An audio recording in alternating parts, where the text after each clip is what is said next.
The Glamour of the Snow, Algernon Blackwood, Chapter 1. Hibbert, always conscious of two worlds, was in this mountain village conscious of three. It lay on the slopes of the Valais Alps, and he had taken a room in the little post office, where he could be at peace to write his book, yet at the same time enjoy the winter sports and find companionship in the hotels when he wanted it. The three worlds that met and mingled here seemed to his imaginative temperament very obvious, though it is doubtful if another mind less intuitively equipped could have seen them so well defined. There was the world of tourist English, civilized, quasi-educated, to which he belonged by birth. At any rate, there was the world of peasants to which he felt himself drawn by sympathy, for he loved and admired their toiling, simple life, and there was this other which he could only call the world of nature. To this last, however, in virtue of a vehement poetic imagination, and a tumultuous pagan instinct fed by his very blood, he felt that most of him belonged. The others borrowed from it, as it were, for visits. Here, with the soul of nature, hid his central life. Between all three was potential conflict. On the skating rink each Sunday the tourists regarded the natives as intruders. In the church the peasants plainly questioned, "Why do you come? We are here to worship, you to stare and whisper." For neither of these two worlds accepted the other. And neither did nature accept the tourists, for it took advantage of their least mistakes, and indeed, even of the peasant world accepted only those who were strong and bold enough to invade her savage domain with sufficient skill to protect themselves from several forms of death. Now Hibbert was keenly aware of this potential conflict and want of harmony. He felt outside, yet caught by it, torn in the three directions because he was partly of each world, but wholly in only one. There grew in him a constant, subtle effort, or, at least, desire to unify them and decide positively to which he should belong and live in. The attempt, of course, was largely subconscious. It was the natural instinct of the richly imaginative nature seeking the point of equilibrium, so that the mind could feel at peace and his brain be free to do good work. Among the guests no one especially claimed his interest. The men were nice but undistinguished athletics schoolmasters, doctors snatching a holiday, good fellows all, the women, equally various, the clever, the would-be fast, the dare-to-be dull, the women who understood, and the usual pack of jolly dancing girls and flappers. And Hibbert, with his 40-odd years of thick experience behind him, got on well with the lot. He understood them all. They belonged to definite, predigested types that are the same the world over, and that he had met the world over long ago. But to none of them did he belong. His nature was too multiple to subscribe to the set of shibboleths of any one class. And, since all liked him, and felt that somehow he seemed outside of them, spectator, looker-on, all sought to claim him. In a sense, therefore, the three worlds fought for him, natives, tourists, nature. It was thus began the singular conflict for the soul of Hibbert. In his own soul, however, it took place. Neither the peasants nor the tourists were conscious that they fought for anything. And nature, they say, is merely blind and automatic. The assault upon him of the peasants may be left out of account, for it is obvious that they stood no chance of success. The tourist world, however, made a gallant effort to subdue him to themselves. But the evenings in the hotel, when dancing was not in order, were English. The provincial imagination was set upon a throne and worshipped heavily through incense of the stupidest conventions possible. Hibbert chose to go back early to his room in the post office to work. It is a mistake on my part to have realized that there is any conflict at all, he thought, as he crunched home over the snow at midnight after one of the dances. It would have been better to have kept outside it all and done my work. Better, he added, looking back down the silent village street to the church tower, and safer. The adjective slipped from his mind before he was aware of it. He turned with an involuntary start and looked about him. He knew perfectly well what it meant, this thought that had thrust its head up from the instinctive region. He understood, without being able to express it fully, the meaning that betrayed itself in the choice of the adjective. For if he had ignored the existence of this conflict he would at the same time have remained outside the arena. Whereas now he had entered the lists. Now this battle for his soul must have issue. And he knew that the spell of nature was greater for him than all other spells in the world combined, greater than love, revelry, pleasure, greater even than study. He had always been afraid to let himself go. His pagan soul dreaded her terrific powers of witchery even while he worshipped. The little village already slept. The world lay smothered in snow. The chalet roofs shone white beneath the moon, and pitch-black shadows gathered against the walls of the church. His eye rested a moment on the square stone tower with its frosted cross that pointed to the sky, then traveled with a leap of many thousand feet to the enormous mountains that brushed the brilliant stars. Like a forest rose the huge peaks above the slumbering village, measuring the night and heavens. They beckoned him.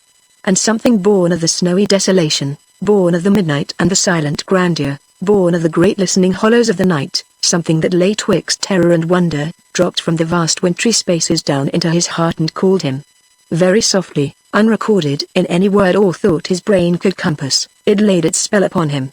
Fingers of snow brushed the surface of his heart. The power and quiet majesty of the winter's night appalled him.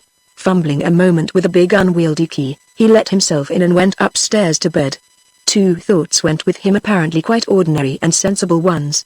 What fools these peasants are to sleep through such a night. And the other, those dances tire me. I'll never go again. My work only suffers in the morning. The claims of peasants and tourists upon him seemed thus in a single instant weakened. The clash of battle troubled half his dreams. Nature had sent her beauty of the night and won the first assault.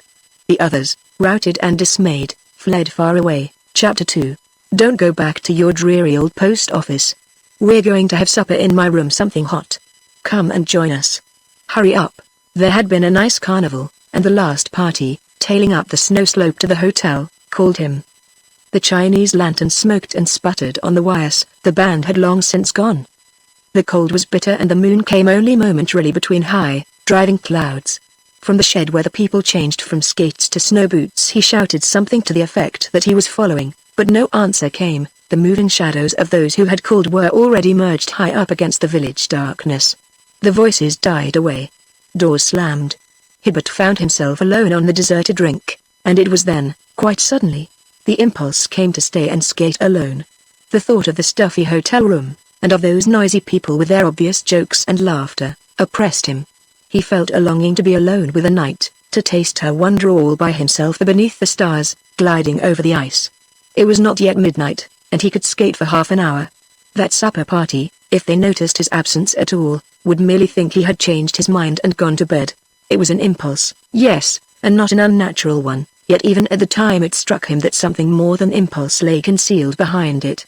More than invitation, yet certainly less than command. There was a vague queer feeling that he stayed because he had to, almost as though there was something he had forgotten, overlooked, left undone. Imaginative temperaments are often thus, and impulse is ever weakness. For with such ill-considered opening of the doors to hasty action may come an invasion of other forces at the same time, forces merely waiting their opportunity perhaps. He caught the fugitive warning even while he dismissed it as absurd, and the next minute he was whirling over the smooth ice in delightful curves and loops beneath the moon. There was no fear of collision. He could take his own speed and space as he willed. The shadows of the towering mountains fell across the rink, and a wind of ice came from the forests, where the snow lay 10 feet deep. The hotel lights winked and went out. The village slept. The high wire netting could not keep out the wonder of the winter night that grew about him like a presence.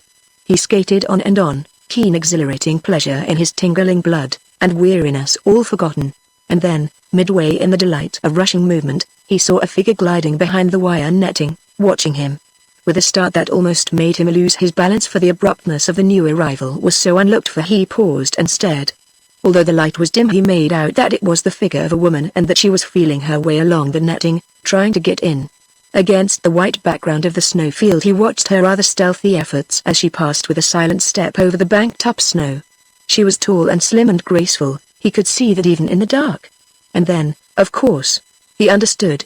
It was another adventurous skater like himself, stolen down unawares from hotel or chalet, and searching for the opening. At once, making a sign and pointing with one hand, he turned swiftly and skated over to the little entrance on the other side, but, even before he got there was a sound on the ice behind him and, with an exclamation of amazement he could not suppress, he turned to see her swerving up to his side across the width of the rink. She had somehow found another way in. Hibbert, as a rule, was punctilious, and in these free and easy places, perhaps, especially so. If only for his own protection he did not seek to make advances unless some kind of introduction paved the way. But for these two to skate together in the semi-darkness without speech, often of necessity brushing shoulders almost, was too absurd to think of. Accordingly he raised his cap and spoke. His actual words he seems unable to recall, nor what the girl said in reply, except that she answered him in accented English with some commonplace about doing figures at midnight on an empty rink. Quite natural it was, and right. She wore grey clothes of some kind, though not the customary long gloves or sweater, for indeed her hands were bare, and presently when he skated with her, He wondered with something like astonishment at their dry and icy coldness.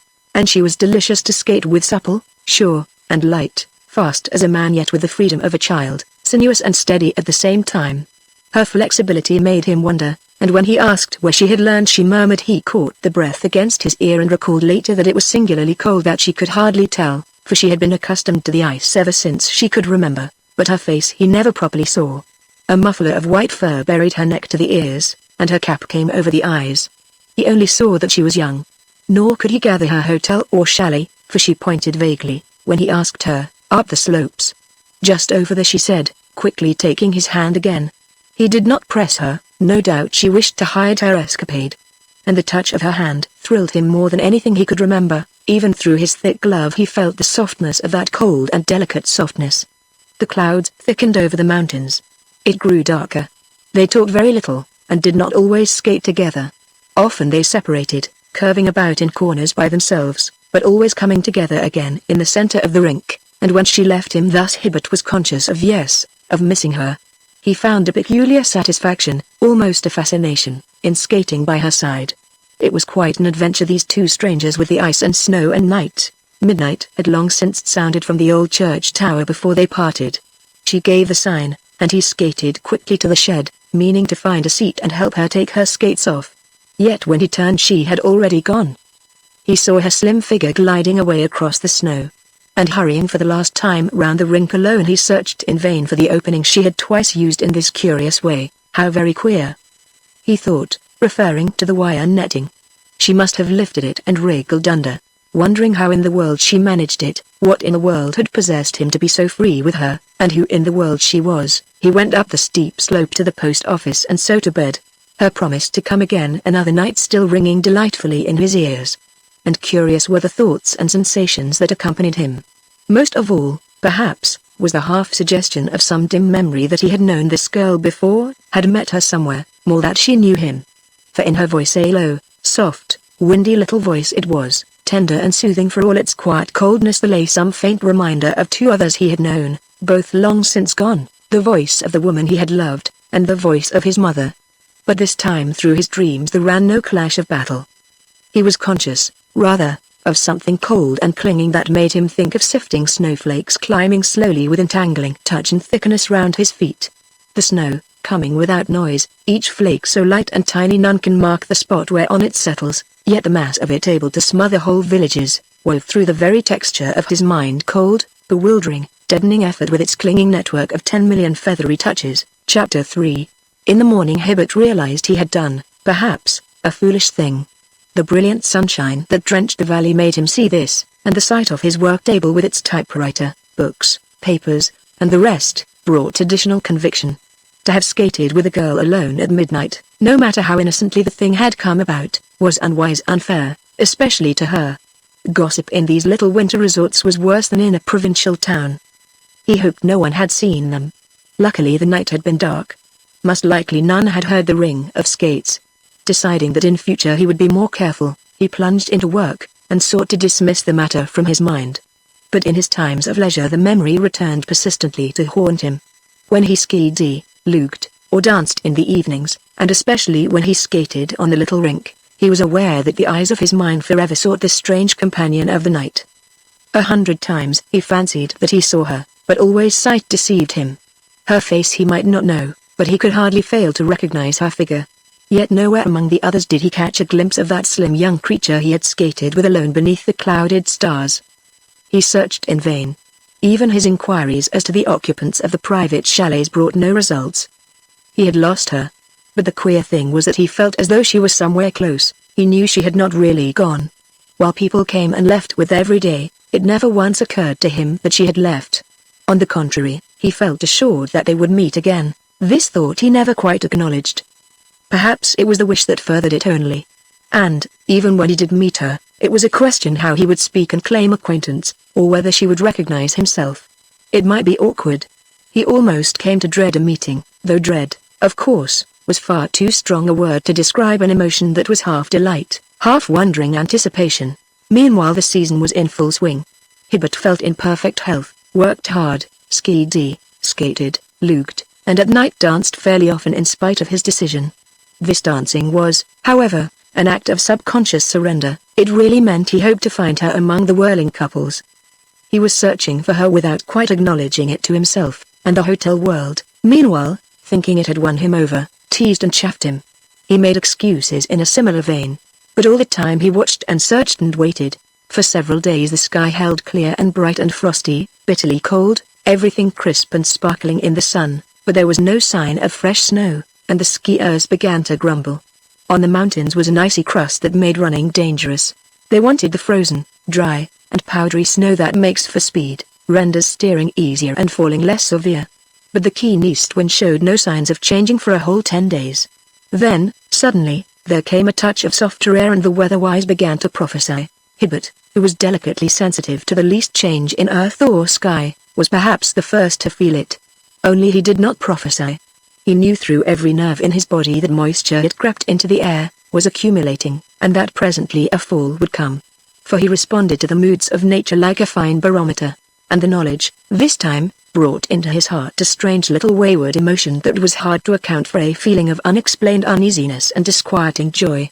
For behind it, woven through it rather, ran a faint exhilaration that connected remotely somewhere with a touch of delicious alarm, that tiny anticipating dread, that so puzzled him when he thought of his next meeting with his skating companion of the night. It lay beyond all words, all telling, this queer relationship between the two.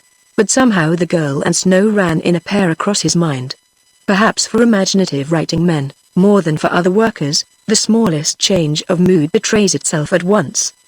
His work at any rate revealed this slight shifting of emotional values in his soul.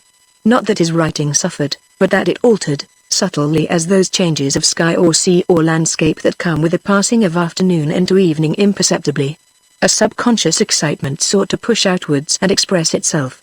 And, knowing the uneven effect such moods produced in his work, he laid his pen aside and took instead to reading that he had to do. Meanwhile the brilliance passed from the sunshine. The sky grew slowly overcast. By dusk the mountain tops came singularly close and sharp. The distant valley rose into absurdly near perspective. The moisture increased, rapidly approaching saturation point, when it must fall in snow. Hibbert watched and waited. And in the morning the world lay smothered beneath its fresh white carpet. It snowed heavily till noon, thickly, incessantly, chokingly, a foot or more, then the sky cleared, the sun came out in splendor. The wind shifted back to the east, and frost came down upon the mountains with its keenest and the most biting tooth. The drop in the temperature was tremendous, but the skiers were jubilant. Next day the running would be fast and perfect. Already the mass was settling, and the surface freezing into those moss-like, powdery crystals that make the ski run almost of their own accord with a faint sishing as of a bird's wings through the air. Chapter 4. That night there was excitement in the little hotel world, first because there was a bal costume, but chiefly because the new snow had come. And Hibbert felt drawn to go. He did not go in costume, but he wanted to talk about the slopes and skiing with the other men, and at the same time, there was the truth, the deeper necessity that called. For the singular connection between the stranger and the snow again betrayed itself, utterly beyond explanation as before, but vital and insistent. Some hidden instinct in his pagan soul, heaven knows how he phrased it even to himself, if he phrased it at all, whispered that with the snow the girl would be somewhere about, would emerge from her hiding place, would even look for him. Absolutely unwarranted it was. He laughed while he stood before the little glass and trimmed his moustache, tried to make his black tie sit straight, and shook down his dinner jacket so that it should lie upon the shoulders without a crease. His brown eyes were very bright. I look younger than I usually do, he thought. It was unusual, even significant, in a man who had no vanity about his appearance and certainly never questioned his age or tried to look younger than he was. Affairs of the heart, with one tumultuous exception that left no fuel for lesser subsequent fires, have never troubled him. The forces of his soul and mind not called upon for work and obvious duties, all went to nature. The desolate, wild places of the earth were what he loved, night, and the beauty of the stars and snow. And this evening he felt their claims upon him mightily stirring. A rising wilderness caught his blood, quickened his pulse, woke longing and passion too. But chiefly snow. The snow whirred softly through his thoughts like white, seductive dreams. For the snow had come, and she, it seemed, had somehow come with it into his mind. And yet he stood before that twisted mirror and pulled his tie and coat askew a dozen times, as though it mattered. What in the world is up with me? He thought. Then, laughing a little, He turned before leaving the room to put his private papers in order. The green Morocco desk that held them he took down from the shelf and laid upon the table. Tied to the lid was the visiting card with his brother's London address in case of accident. On the way down to the hotel he wondered why he had done this, for though imaginative, he was not the kind of man who dealt in presentiments. Moods with him were strong, but ever held in leash. It's almost like a warning, he thought, smiling. He drew his thick coat tightly round the throat as the freezing air bit at him. Those warnings one reads of in stories sometimes. A delicious happiness was in his blood. Over the edge of the hills across the valley rose the moon. He saw her silver sheet the world of snow. Snow covered all. It smothered sound and distance. It smothered houses, streets, and human beings. It smothered life. Chapter 5. In the hall there was light and bustle. People were already arriving from the other hotels and chalets, their costumes hidden beneath many wraps. Groups of men in evening dress stood about smoking, talking snow and skiing. The band was tuning up. The claims of the hotel world clashed about him faintly as of old. At the big glass windows of the veranda, peasants stopped a moment on their way home from the cafe to peer. Hibbert thought laughingly of that conflict he used to imagine. He laughed because it suddenly seemed so unreal. He belonged so utterly to nature and the mountains, and especially to those desolate slopes where now the snow lay thick and fresh and sweet, that there was no question of a conflict at all. The power of the newly fallen snow had caught him, proving it without effort. Out there, upon those lonely reaches of the moonlit ridges, the snow lay ready, masses and masses of it, cool, soft, inviting. He longed for it. It awaited him. He thought of the intoxicating delight of skiing in the moonlight, thus, somehow, in vivid flashing vision. He thought of it while he stood there smoking with the other men and talking all the shop of skiing. And, ever mysteriously blended with this power of the snow, poured also through his inner being the power of the girl. He could not disabuse his mind of the insinuating presence of the two together. He remembered that queer skating impulse of 10 days ago. The impulse that had let her in. That any mind, even an imaginative one, could pass beneath the sway of such a fancy was strange enough, and Hibbert, while fully aware of the disorder, yet found a curious joy in yielding to it. This insubordinate centre that drew him towards old pagan beliefs had assumed command. With a kind of sensuous pleasure he let himself be conquered, and snow that night seemed in everybody's thoughts. The dancing couples talked of it, the hotel proprietors congratulated one another, it meant good sport and satisfied their guests. Everyone was planning trips and expeditions, talking of slopes and tillymarks, of flying speed and distance, of drifts and crust and frost. Vitality and enthusiasm pulsed in the very air, all were alert and active, positive, radiating currents of creative life even into the stuffy atmosphere of that crowded ballroom. And the snow had caused it. The snow had brought it. All this discharge of eager sparkling energy was due primarily to the snow. But in the mind of Hibbert, by some swift alchemy of his pagan yearnings, this energy became transmuted. It rarefied itself, gleaming in white and crystal currents of passionate anticipation, which he transferred, as by a species of electrical imagination, into the personality of the girl of the snow. She somewhere was waiting for him, expecting him, calling to him softly from those leagues of moonlit mountain. He remembered the touch of that cool, dry hand, the soft and icy breath against his cheek, the hush and softness of her presence in the way she came and the way she had gone again like a flurry of snow the wind sent gliding up the slopes. She, like himself, belonged out there. He fancied that he heard her little windy voice come sifting to him through the snowy branches of the trees, calling his name. That haunting little voice that dived straight to the center of his life as once, long years ago, 2 other voices used to do. But nowhere among the costumed dancers did he see her slender figure. He danced with one and all, distrait and absent, a stupid partner as each girl discovered, his eyes ever turning towards the door and windows, hoping to catch the luring face, the vision that did not come. And at length, hoping even against hope. For the ballroom thinned, groups left one by one, going home to their hotels and chalets, the band tired obviously. People sat drinking lemon squashes at the little tables, the men mopping their foreheads, everybody ready for bed.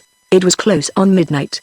As Hibbert passed through the hall to get his overcoat and snow boots, he saw men in the passage by the sport room, greasing their ski against an early start. Knapsack luncheons were being ordered by the kitchen swing doors. He sighed. Lighting a cigarette a friend offered him, he returned a confused reply to some question as to whether he could join their party in the morning. It seemed he did not hear it properly. He passed through the outer vestibule between the double glass doors, and went into the night. The man who asked the question watched him go, an expression of anxiety momentarily in his eyes. "Don't think he heard you," said another, laughing. "You've got to shout to Hibbert. His mind's so full of his work." "He works too hard," suggested the first, full of queer ideas and dreams. But Hibbert's silence was not rudeness. He had not caught the invitation, that was all. The call of the hotel world had faded. He no longer heard it. Another wilder call was sounding in his ears, for up the street he had seen a little figure moving. Close against the shadows of the baker's shop it glided, white, slim, enticing. Chapter 6. And at once into his mind passed the hush and softness of the snow, yet with it his searching, crying wildness for the heights. He knew by some incalculable, swift instinct she would not meet him in the village street. It was not there, amid crowding houses, she would speak to him. Indeed, already she had disappeared, melted from view up the white vista of the moonlit road. Yonder, he divined, she waited where the highway narrowed abruptly into the mountain path beyond the chalets. It did not even occur to him to hesitate, mad though it seemed, and was this sudden craving for the heights with her, at least for open spaces where the snow lay thick and fresh, it was too imperious to be denied. He does not remember going up to his room, putting the sweater over his evening clothes, and getting into the fur-gauntlet gloves and the helmet cap of wool. Most certainly he has no recollection of fastening on his ski. He must have done it automatically. Some faculty of normal observation was in abeyance, as it were. His mind was out beyond the village, out with the snowy mountains and the moon. Henri Defago, putting up the shutters over his cafe windows, saw him pass, and wondered mildly, "Un monsieur qui fait du ski à cette heure. Il est anglais, done." He shrugged his shoulders, as though a man had the right to choose his own way of death. And Mother Perotti, the hunchback wife of the shoemaker, looking by chance from her window, caught his figure moving swiftly up the road. She had other thoughts, for she knew and believed the old traditions of the witches and snow beings that steal the souls of men. She had even heard, 'twas said, the dreaded synagogue pass roaring down the street at night, and now, as then, she hid her eyes. "They've called to him. And he must go," she murmured, making the sign of the cross. But no one sought to stop him. Hibbert recalls only a single incident until he found himself beyond the houses, searching for her along the fringe of forest where the moonlight met the snow in a bewildering frieze of fantastic shadows. And the incident was simply this, that he remembered passing the church. Catching the outline of its tower against the stars, he was aware of a faint sense of hesitation. A vague uneasiness came and went, jarred unpleasantly across the flow of his excited feelings, chilling exhilaration. He caught the instant's discord, dismissed it, and passed on. The seduction of the snow smothered the hint before he realized that it had brushed the skirts of warning, and then he saw her. She stood there waiting in a little clear space of shining snow, dressed all in white, part of the moonlight and the glistening background. Her slender figure just discernible. "I waited, for I knew you would come," the silvery little voice of windy beauty floated down to him. "You had to come." "I'm ready," he answered. "I knew it too." The world of nature caught him to its heart in those few words, the wonder and the glory of the night and snow. Life leapt within him. The passion of his pagan soul exulted, rose in joy, flowed out to her. He neither reflected nor considered, but let himself go like the veriest schoolboy in the wildness of first love. "Give me your hand," he cried. "I'm coming." A little farther on, a little higher, came her delicious answer. "Here it is too near the village and the church." And the words seemed wholly right and natural. He did not dream of questioning them. He understood that, with this little touch of civilization in sight, the familiarity he suggested was impossible. Once out upon the open mountains, mid the freedom of huge slopes and towering peaks, the stars and moon to witness and the wilderness of snow to watch, they could taste an innocence of happy intercourse free from the dead conventions that imprison literal minds. He urged his pace, yet did not quite overtake her. The girl kept always just a little bit ahead of his best efforts. And soon they left the trees behind and passed onto the enormous slopes of the sea of snow that rolled in mountainous terror and beauty to the stars. The wonder of the white world caught him away. Under the steady moonlight it was more than haunting. It was a living, white, bewildering power that deliciously confused the senses and laid a spell of wild perplexity upon the heart. It was a personality that cloaked, and yet revealed, itself through all this sheeted whiteness of snow. It rose, went with him, fled before, and followed after. Slowly it dropped lithe, gleaming arms about his neck, gathering him in. Certainly some soft persuasion coaxed his very soul, urging him ever forwards, upwards, on towards the higher icy slopes. Judgment and reason left their throne, it seemed, completely. as in the madness of intoxication. The girl, slim and seductive, kept always just ahead, so that he never quite came up with her. He saw the white enchantment of her face and figure, something that streamed about her neck flying like a wreath of snow in the wind, and heard the alluring accents of her whispering voice that called from time to time, a little farther on, a little higher. Then we'll run home together. Sometimes he saw her hand stretched out to find his own, but each time, just as he came up with her, he saw her still in front, the hand and arm withdrawn. They took a gentle angle of ascent. The toil seemed nothing. In this crystal, wine-like hair fatigue vanished. The sishing of the ski through the powdery surface of the snow was the only sound that broke the stillness. This, with his breathing and the rustle of her skirts, was all he heard. Cold moonshine, snow, and silence held the world. The sky was black, and the peaks beyond cut into it like frosted wedges of iron and steel. Far below the valley slept, the village long since hidden out of sight. He felt that he could never tire. The sound of the church clock rose from time to time faintly through the air, more and more distant. "Give me your hand. It's time now to turn back, just one more slope," she laughed. "That ridge above us. Then we'll make for home." And her low voice mingled pleasantly with the purring of their ski. His own seemed harsh and ugly by comparison, "But I have never come so high before. It's glorious. This world of silent snow and moonlight and dew. You're a child of the snow, I swear. Let me come up closer to see your face and touch your little hand." Her laughter answered him. "Come on. A little higher. Here we're quite alone together. It's magnificent," he cried. "But why did you hide away so long? I've looked and searched for you in vain ever since we skated." He was going to say 10 days ago, but the accurate memory of time had gone from him. He was not sure whether it was days or years or minutes.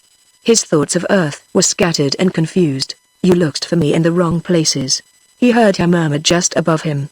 "You looked in places where I never go. Hotels and houses kill me. I avoid them."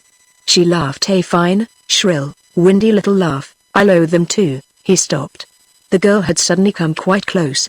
A breath of ice passed through his very soul. She had touched him. "But this awful cold," he cried out, sharply, "this freezing cold that takes me. The wind is rising, it's a wind of ice. Come, let us turn." But when he plunged forward to hold her, or at least to look, the girl was gone again. And something in the way she stood there a few feet beyond, and stared down into his eyes so steadfastly in silence, made him shiver. The moonlight was behind her, but in some odd way he could not focus sight upon her face, although so close. The gleam of eyes he caught, but all the rest seemed white and snowy as though he looked beyond her out into space. The sound of the church bell came up faintly from the valley far below, and he counted the strokes 5. A sudden, curious weakness seized him as he listened. Deep within it was, deadly yet somehow sweet, and hard to resist. He felt like sinking down upon the snow and lying there. They had been climbing for 5 hours.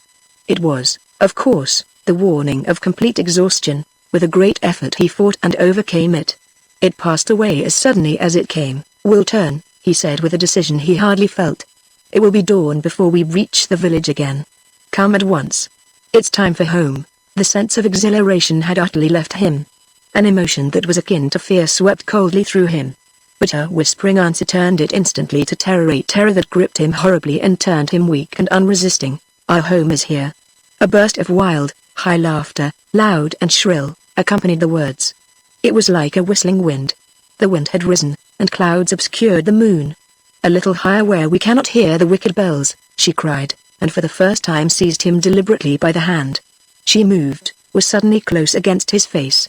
Again she touched him, and Hibbert tried to turn away in escape, and so trying, found for the first time that the power of the snow, that other power which does not exhilarate but deadens effort, was upon him. The suffocating weakness that it brings to exhausted men, luring them to the sleep of death in her clinging soft embrace, lulling the will and conquering all desire for life, this was awfully upon him. His feet were heavy and entangled. He could not turn or move. The girl stood in front of him, very near. He felt her chilly breath upon his cheeks. Her hair passed blindingly across his eyes, and that icy wind came with her. He saw her whiteness close. Again, it seemed, his sight passed through her into space as though she had no face. Her arms were round his neck. She drew him softly downwards to his knees. He sank, he yielded utterly, he obeyed. Her weight was upon him, smothering, delicious. The snow was to his waist. She kissed him softly on the lips. The eyes, all over his face. And then she spoke his name in that voice of love and wonder, the voice that held the accent of two others both taken over long ago by death, the voice of his mother, and of the woman he had loved. He made one more feeble effort to resist.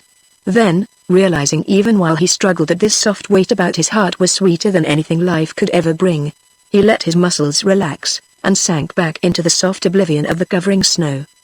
Her wintry kisses bore him into sleep. Chapter 7. They say that men who know the sleep of exhaustion in the snow find no awakening on the hither side of death. The hours passed and the moon sank down below the white world's rim. Then, suddenly, there came a little crash upon his breast and neck, and Hibbert woke. He slowly turned bewildered, heavy eyes upon the desolate mountains, stared dizzily about him, tried to rise. At first his muscles would not act, a numbing, aching pain possessed him. He uttered a long, thin cry for help, and heard its faintness swallowed by the wind. And then he understood vaguely why he was only warm not dead. For this very wind that took his cry had built up a sheltering mound of driven snow against his body while he slept. Like a curving wave it ran beside him. It was the breaking of its overtoppling edge that caused the crash, and the coldness of the mass against his neck that woke him. Dawn kissed the eastern sky, pale gleams of gold shot every peak with splendor, but ice was in the air, and the dry and frozen snow blew like powder from the surface of the slopes. He saw the points of his ski projecting just below him. Then he remembered.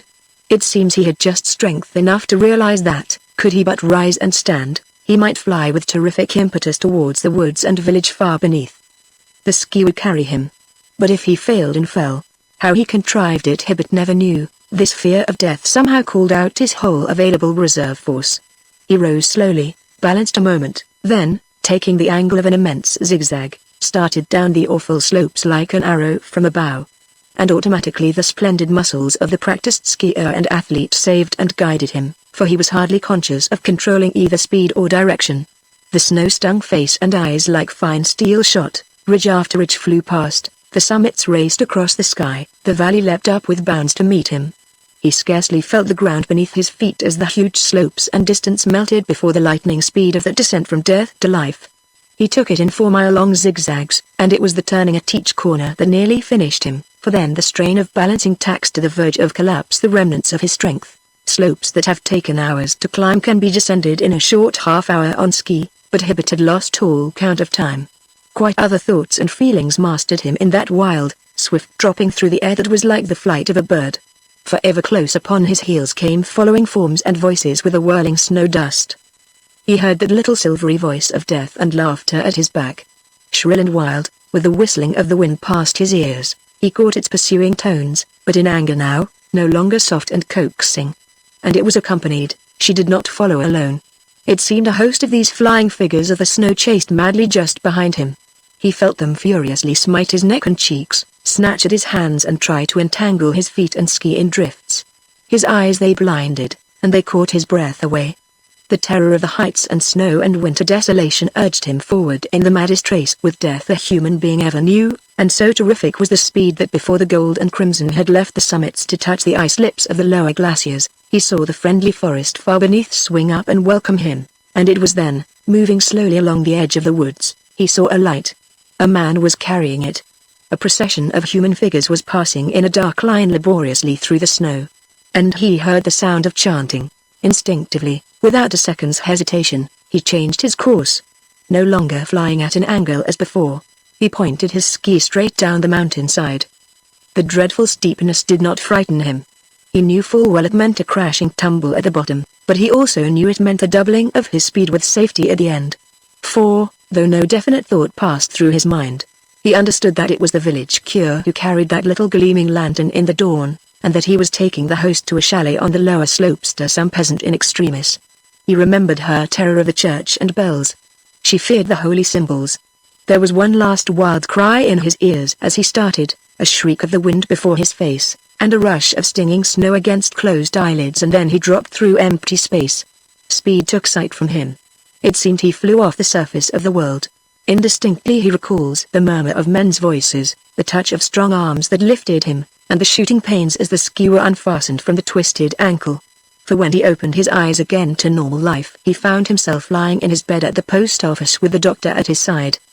But for years to come the story of Mad Hibbert's skiing at night is recounted in that mountain village. He went, it seems, up slopes, and to a height that no man in his senses ever tried before. The tourists were agog about it for the rest of the season, and the very same day 2 of the bolder men went over the actual ground and photographed the slopes. Later Hibbert saw these photographs. He noticed one curious thing about them, though he did not mention it to anyone. There was only a single track,